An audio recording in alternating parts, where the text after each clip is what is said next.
Okay. This is an interview at the New York State Military Museum, Saratoga Springs, New York, the 11th of December, 2003, approximately 2:50 p.m. Interviewers are Mike Russert and Wayne Clark. Could you give me your full name, date of birth, and place of birth, please? Floyd Van Deussen, lad, and I was born September the 4th in 1917 in the Ellis Hospital, Schenectady, New York. Okay, what was your background, your educational background prior to entering service? I was in school when I first entered service. I was in my senior year in law school, and I had, I think, the second draft number. So I don't know why, but I thought I ought to be able to do something with 4 years of college and 3 years of law school and get something better than just a crapshoot in the Army. So I looked around and joined the Marine Corps Reserve. And I got a deferment, of course, for the last half year of law school. But the day Pearl Harbor happened, I said to my mother, I said, we'll get a telegram, and sure enough, within 3 days we got a telegram. Do you remember where you were and your reaction when you heard about Pearl Harbor? Yeah, I was home. I knew that some one of these days I was going to be in the service, so I was home and wasn't really working very much. I was hustling a buck here and hustling a buck there, but I never wasn't really on a job. And so when I came out, my mother told me the Japanese have bombed Pearl Harbor. I think I said the bastards, and that's about the reaction I had. Okay. All right. Why did you select the Marine Corps? You just thought you'd get a better... Well, I was foolish enough to believe a recruiter that if I got through boot camp and did well, I'd get the officer's training, which I did, fortunately. Okay, so you went in July of 41?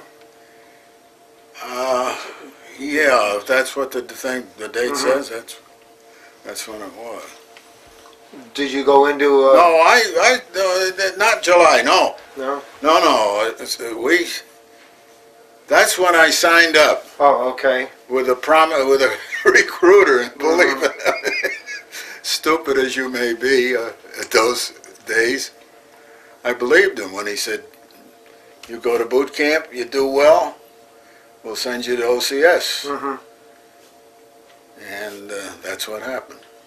I went to boot camp around 1st of February 1942, and I remember the guy that lined up next to me had his golf clubs with him. You can imagine what the sergeant did with him. And there was a good golf course at Paris Island, but that's neither here nor there. So, went through boot camp, survived, went up to Quantico to OCS. I was a little older than most of the guys in my class, and of course we had to talk on our feet in law school, so that when they wanted the school solution, I was able to get up and talk in the training program in OCS, and they thought I was one of the top 10 guys in the class, and they offered us regular commissions. And I grabbed it. I said, oh, what the hell, I don't know do I want a regular commission? So I went into Colonel Floyd. He was the guy that was at CBA, and introduced myself, told him, I said, I don't know you from, but I said, you are at least somebody I have seen in the distance, and told him who I was. And I said, I really don't know whether to grab this regular commission or not. He says, Marine Corps takes care of its own. I said, that's good enough for me. I went into the service as a regular. I sworn in as a regular. And went down to, I got assigned to sea duty. And we were finally assigned to, I first went to the Norfolk Navy Yard, did guard duty and talked to civic groups and things like that to kill the time. Finally, I was assigned to the Montpelier, the USS Montpelier up in Philadelphia. And I think my records will show that we put her in commission at Philadelphia on about September the 9th, 1942. And we had 50 Marines that were assigned to that vessel. We were out on we were going to Dakar with a great big convoy, having a shakedown, supposedly putting the men through their drills and teaching them how to use 20 millimeters and 40 millimeters, and all of a sudden we take a turn to starboard, and I looked down at the bridge, and there was our bugler, Major Potts, his name was. I said, Potts, I said, where the hell are we going? He says, we're going down to the Panama Canal. I said, what's wrong? Well, it took me a little while to find out, but what had happened was the Quincy and the Vincennes and the Astoria had been sunk up at Iron Bottom Bay north of Guadalcanal. And they needed us down there. And we were down there, and we had kids 6 weeks in the Navy, for crying out loud. Our board ship was just lucky we didn't get whomped. The Chicago got sunk right alongside of us. And for several, how long was it? Well, anyway, it was our job to intercept the Japs as they came down the slot from Rabaul. And we're trying to save the Japanese that were still left on Guadalcanal. The Marines were doing a pretty good job there under, incidentally, Vandergrift, and he's the guy that signed my discharge papers, General Vandergrift. And after that got taken care of, we went off on feints. We were trying to confuse the Japs, I guess. We didn't do much until Saipan and Tinian. Now, you were involved in some of the naval actions along with Guadalcanal? Yeah, we were in, anywhere from at least 3 and probably 5, and shutting off the Japs from coming down the slot. And fortunately, we had better guns than they did, and had better radar, and we shut them off, and we finally secured Guadalcanal. That's when I got a chance to go down and meet the pretty Aussie girls whose sweethearts and husbands were off fighting up in the... Now, in some of these naval actions, what was the assignment of a Marine Corps unit? We had the 20s and the 40s. They had one dual 40 mount, and I think 1, 2, I think 3 or 4, 5, and about 5 20s. And I think, as I remember it, we used to have 3 guys at every 20. And on the 40s, you had 2 loaders, 2 feeders, and you'd have and two trainers and 2 elevators.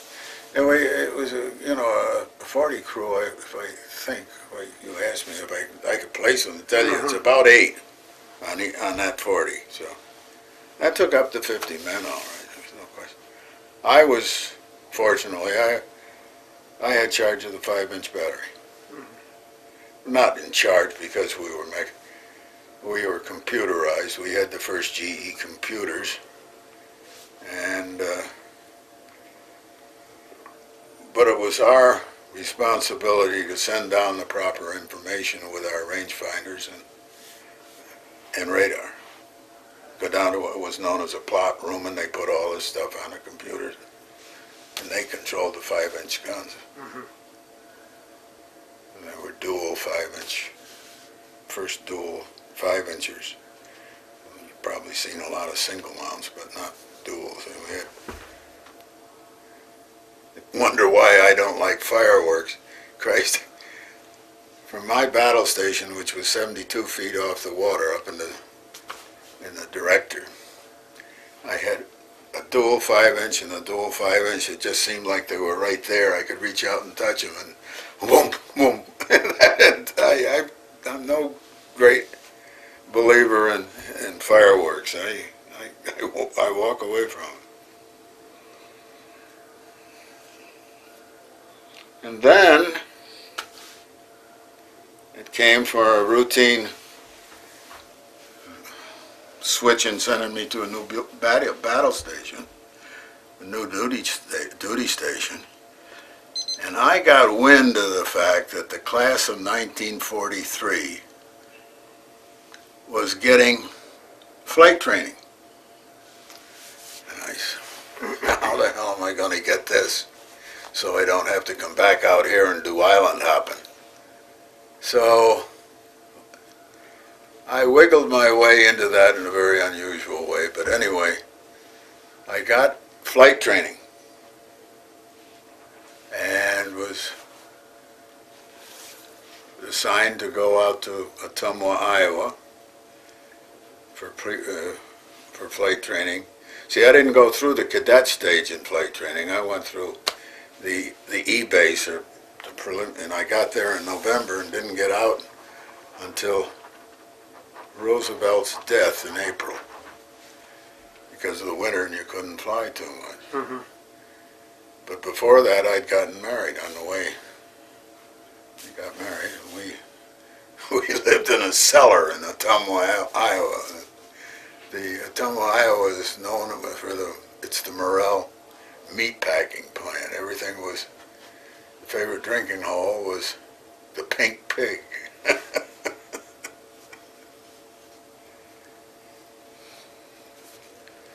So we were there until April. Then I went down to, next place. What kind of aircraft did you train on? We trained, the Yellow Peril, which were the Navy trainer. And then we got into Curtiss. They were a dive bomber, but they weren't any good. And then from the Curtiss up to a Douglas. And then finally I got checked out on an F4U. Got checked out on that. I made 4 landings on a carrier, which I hope I never have to do again. And Why? that's a mighty small postage stamp when you're up there at 1,000 feet, I'll tell you. And but it worked out all right. And after that, when the war ended, and they really didn't know what the hell to do, because we had all of these flyers on stream to go out to the Pacific and to take over, go into Japan. No, you had just completed your Yeah. flying just before the... I don't remember whether VJ Day was right after or just before we got our... But I'll tell you this, we were so happy about it that none of us kept our diplomas for having passed, that we didn't care about anything like that. And So I kept flying, and then one day, out of our flight, usually 200 guys would go off in a flight. That's what they'd call a flight. And 4 of my friends were killed by, well, it was engine failure. And what it was that all the old guys, what the hell were the guys, the riggers and everything else that packed parachutes, and the mechanics that serviced the planes, they all had lots of points, and they all got out, and it was a lousy day. So I walked in and I said, I don't want to fly anymore. I'm applying to get out of the Corps. Oh, Jesus, Lieutenant Commander, that was squadron commander, I thought he was going to jump right out of his seat and grab my bars and tear them off my collar. And, oh, we spent $100,000 training you. Why do we? And, but anyway, when he got it, the funny thing, he got my folder out, and he said, I see you went to Union College. I said, yeah. He said, did you know a guy by the name of Freddie Wyatt? Well, Freddie Wyatt was he was a rah-rah college kid until he was 75 years old. But I don't know, it was something about the guy's tone, like I felt, I got to guess here, he liked this guy because he came to Union. What the hell did he do? He calmed right down when I said, oh yeah, I know Fred very well. He's a good friend of mine. The lacrosse coach, and all this stuff. So he gave me the job of being counsel to the commander of the base. So my duty in the morning at Miami, I was down at Miami by that time, was to stand at captain's mast with him, and when these drunken sailors would come up, what do we do with him? I said, give him something to talk about. All he needed was somebody to back him up. So then I'd get through with the captain's mast and call up my wife and say, did you get the scratches? And all right, I'll meet you at the track. And we'd go out to the track, and that was my last month in the service, waiting for my orders, because I had to go up to Brooklyn to get discharged. Isn't that something? Probably didn't take 5 minutes, and it was 5 years of my time. Now, you mentioned on the form you filled out that a kamikaze almost hit your ship. Where was that? Larson got the only guy aboard our ship that got a Purple Heart was Larson. He was up on the forward 20-millimeter gun, and the Kamikaze hit the ship, and he just hit it like that and bounced off. But enough flew Now, this up. was in the Guadalcanal actions? It was off Saipan. Oh, Saipan, okay. Or maybe Guam, or maybe Tinian. I don't remember exactly. Let me think. No, it was part of the Saipan operation. Yep. However, my battle station, which was the forward 5-inch director, was hit directly in the Philippines. I was out by that time, and I was back getting flight training. But that was hit, and they got... My gun boss, incidentally, aboard ship was a guy by the name of Joseph F. Cullman. I don't know if you heard the Cullman name or not, but the Cullman name is millions, millions, and millions, and they had control of Philip Morris at that time, and that was their corporation. And fact of the matter is, I got thinking about him a month ago, and I looked him up on the internet, and enough, he's still alive, so I just dropped him a note. Not just saying, thought I'd tell you that I'm still around and blah, blah, blah, blah, and hope you're well. And by God, he sent me back a letter, and when he sent me back the letter, there was a picture in the New York Times in the sports section of him and a guide on a river that they control. He and his brother have 40 miles of some river up in Newfoundland, I think, or someplace. Well, I don't know if it's Newfoundland or one of the islands up there. And it's well known for its Atlantic salmon.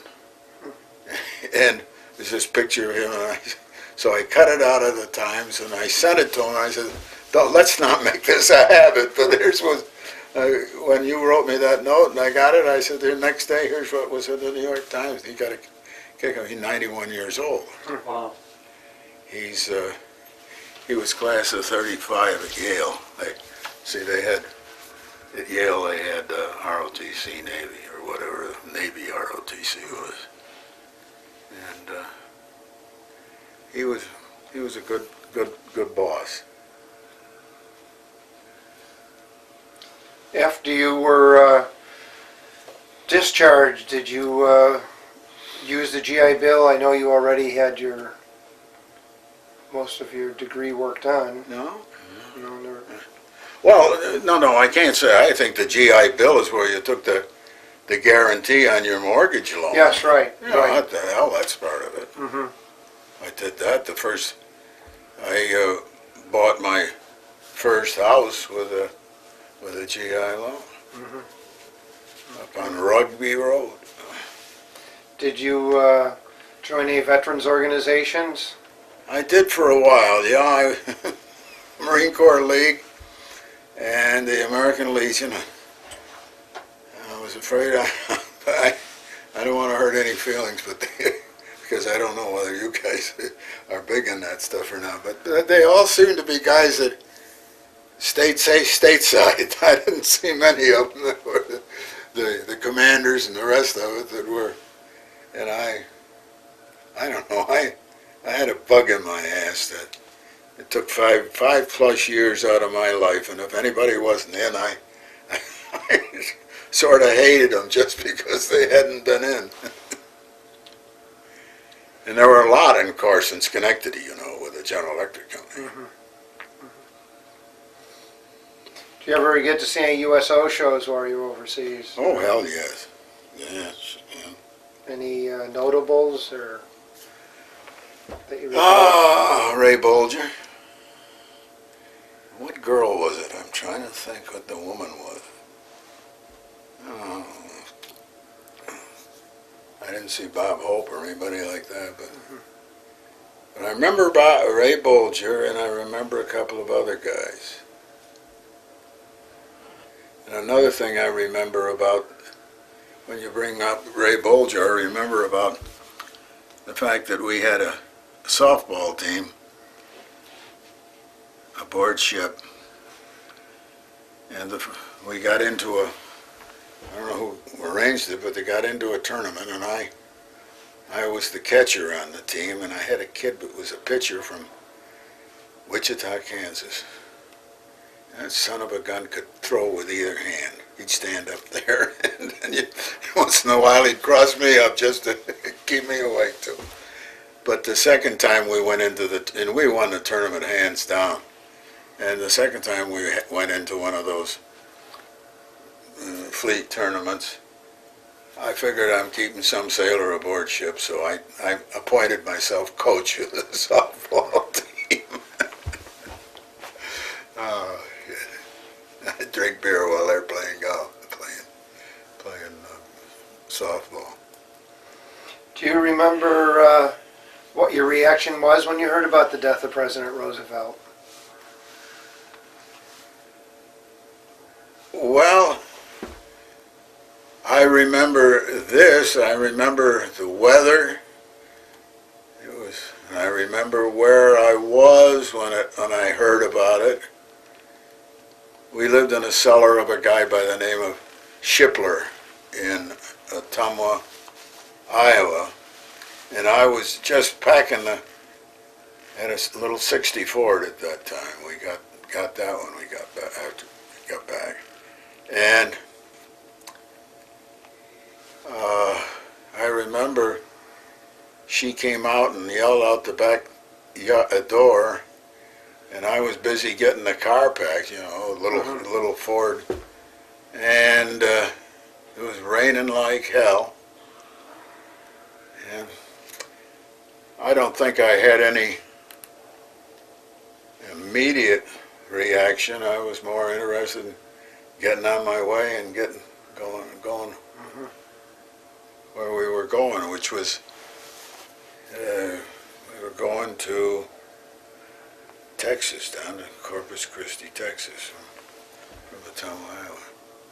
Do you remember your reaction to the dropping the atomic bombs? Well, of course, that they told us that this will probably be the end of the war. And I don't, anything that, even though I never had it better than I did as far as the war was concerned, but I mean, after all, I was a captain with flight pay. That wasn't bad, I'll tell you.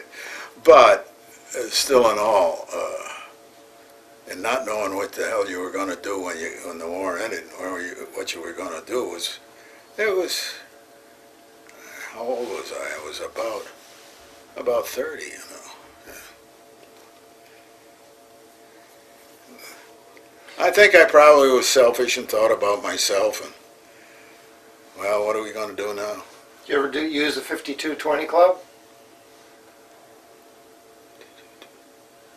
What was that about? It was like an unemployment, $20 a week for 52 weeks. No. No, I was always able to hustle a buck very good. I'd always worked ever since I was a kid at 16. And it was pretty grim, though. I remember the first year I, quote, practiced law. I made $1,600. Oh, boy. Did you ever stay in contact with anyone that was in service with you? Well, I told you about Joe Cullman. Yes. Another guy I kept contact with for quite a while was Pete Parrish. He was class of 40 over in Williams. I haven't talked to him in some time. No, the last 5-10 years, I mean, who's still alive, you know? Did you ever go to any reunions or anything like that? Or? Yes, we had some. We had 2 Marine Corps reunions of the class, the OCS class we were in. One I went to on Cape Cod, and another one I went to, it was down in Florida. I'm trying to think where the hell it was now. It was somewhere around Orlando. I know that, but I can't tell you what it was. I know you mentioned that you spent 5 years of your life in the service. How would you say your time in the service changed or affected your life in any way? Like, is the Pope a Catholic? Yeah. No, of course it changed my life. In what way? I mean, hell, I was born in Schenectady, went to Schenectady schools, went to Union College, went to Albany Law School. Where the hell had I been? I'd go to New York once in a while. But and you met guys from all over all breaks of life. I still wonder about one kid that I saved his bacon down there. We went into Sydney for 10 days one time, and this kid was a doctor's son from Omaha or Wichita, somewhere up in there, and he was AWOL. We were ready to cast off from the dock.